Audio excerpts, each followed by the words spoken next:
araw-araw. So, tunghayan natin si Brother Escobar.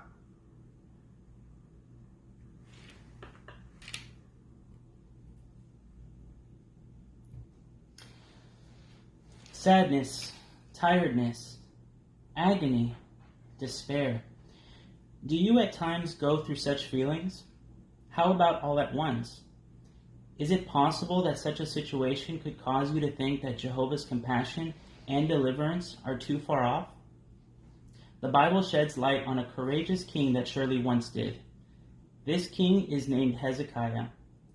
In Isaiah chapter 38, verse 9 to 20, King Hezekiah reflects on the intense grief he bore when the grave sought to devour him and cut his life short from a malignant boil, a painful affliction. Yes, the pain and thought of death weighed so heavily on him, he intensely traces his woeful condition like a lion that keeps breaking every last bone of his. Despite his physical distress and despondent spirit, he looks, fervently calls, and hopes from morning's break until the calm night, daily, endlessly, for God's loving comfort and support. Jehovah loved Hezekiah, for it was this man that destroyed the sacred pillars and pulled down the altars and poles dedicated to false gods in Judah and Israel. Do we not remember the beautiful film from the 2016 convention, O Jehovah, I Trust in You? Hezekiah courageously rejected a pact with the Assyrian king. The finest of Sennacherib's valiant army, 185,000 mighty warriors, threatened to bring destruction onto Jerusalem as they lay siege outside its walls. The Jewish inhabitants were fortified but severely too outnumbered for battle. Nevertheless, Hezekiah trusted in Jehovah's deliverance. What was the result?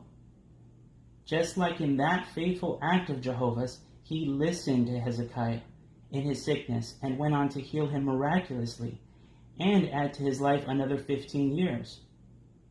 Hezekiah touchingly records in these passages that it is Jehovah alone who has the power to save us from any trial and pardon our errors. Moreover, it is this extension, according to God's will, that paved the way for our deliverance, the preservation of the Messianic line from King David, as in the 3rd year after this cure, a son was born to him who could later succeed him on the throne. Thus, we regard how appropriate it is to read Hezekiah's words at verse 19. Let us turn there to Isaiah chapter 38, verse 19.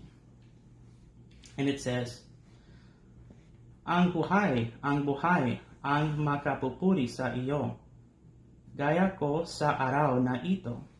Ang ama ay makapagbibigay ng kaalaman sa mga anak niya tungkol sa iyong katapatan.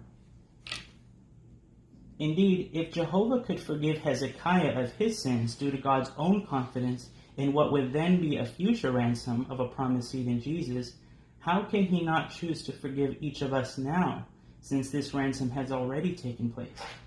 If Jehovah could restore health to the sick, how could he not now help to refresh us? Finally, if we succumb to death, how will he not remember our faith and raise us up? Has he not proven he can do that through Jesus? God will do this and more through his Son and his kingdom in heaven, which has been firmly established. In view of this, Hezekiah tells us our concern. It is this: you and I must faithfully render thanks to Jehovah God to his praise and honor every day that we live, and to share with all men the knowledge that gives us life, his word. Verse 20 fittingly concludes that thought. Let us read from Isaiah chapter 38, verse 20.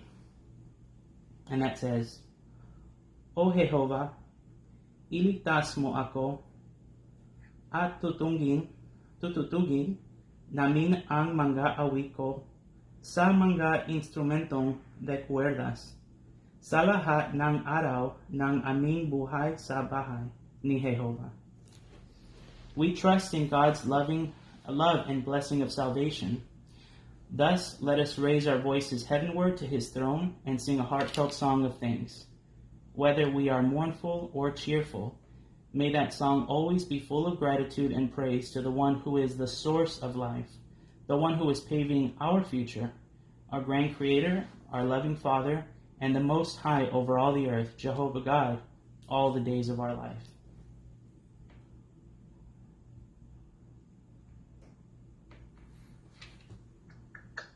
Maraming salamat, Brother Escobar. Mahusay. Very good ang inyong talk for 5 minutes. Very good. As we are reviewing that study 19, I like the way when you directed the attention to Jehovah. That you highlight Bible principles and command, yung katangian o yung qualities ng Diyos na Jehovah. And then I like when your introduction that while you're saying those sadness words, you really put empathy doon sa iyong pagsasalita. So great delivery, great preparation. So we're looking forward to many more parts in our theocratic school. So maraming salamat. Thank you so much, Brother Escobar.